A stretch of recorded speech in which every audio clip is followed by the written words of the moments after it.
আমার পা গুলোকে উপর দিকে ঝুলিয়ে রাখা হতো, আমার মাথাটা ছিল নিচের দিকে।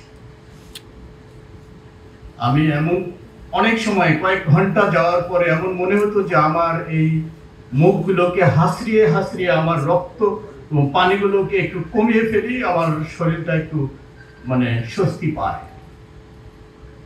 আমরা ছোটকালে শুনেছি চোর ডাকাতদেরকে বাঁশডলা দেওয়া হয়, কিন্তু আয়না ঘরে আমাদেরকে প্রথম দিন নিয়ে যেয়ে বাঁশডলা দিয়ে আমার পা এবং হাতগুলোকে পঙ্গু করে দেওয়া হয়েছিল এবং বলা হয়েছিল ইনসাল্ট করে, অষ্টহাসি দিয়ে, যে তুমি পারবে এখান থেকে চলে যেতে, পারলে চলে যাও।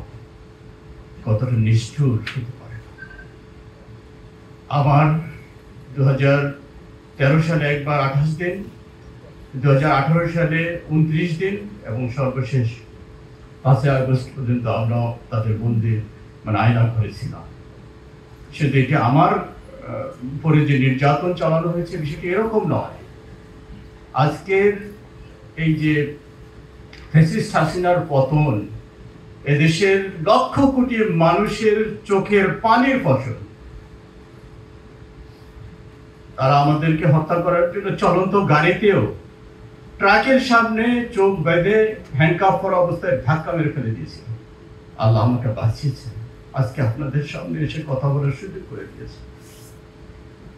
আজকে আমাদের এই রাজনীতিবিদরা আমাদের সামনে এসে এখন নতুন একটি শুধুমাত্র নির্বাচন কেবলমাত্র নির্বাচনের জন্য আওয়াজ তুলতেছেন।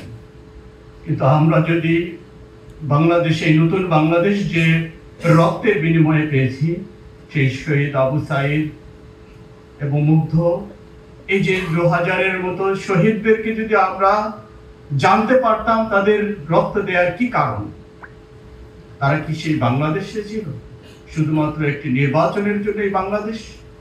আমরা যারা আজকে গুম ঘর থেকে ফিরে এসেছি, আমাদেরকে একটু জিজ্ঞেস করেন আমরা কোন বাংলাদেশ চেয়েছি বা কোন বাংলাদেশ চাই? আমাদের যারা হাত হারিয়েছে, যারা পঙ্গুত্ব বরণ করেছে, যারা চোখ হারিয়েছে, আপনি একবার চিন্তা করে দেখেন, আমি যখন ওদের সাথে মিশি তখন আমার নিজের উপরে যে জুলুমগুলো হয়েছে সেগুলোকে ভুলে যাই। যে লোকটির, যে ভাইটির দুটি চোখ আছে কিন্তু তার বুলেটে তার চোখে সে আজকে অন্ধ, সে আজকে দেখতে পায় না, আজকে দেখতে পায় না এই স্বাধীন বাংলাদেশটি এখন কিভাবে চলছে, কেমন স্বাধীন। আমরা সেই জায়গায় দাঁড়িয়ে এখনো আমরা সেই পুরাতন দিনের নষ্ট রাজনীতির খেলা এখনো দেখছি।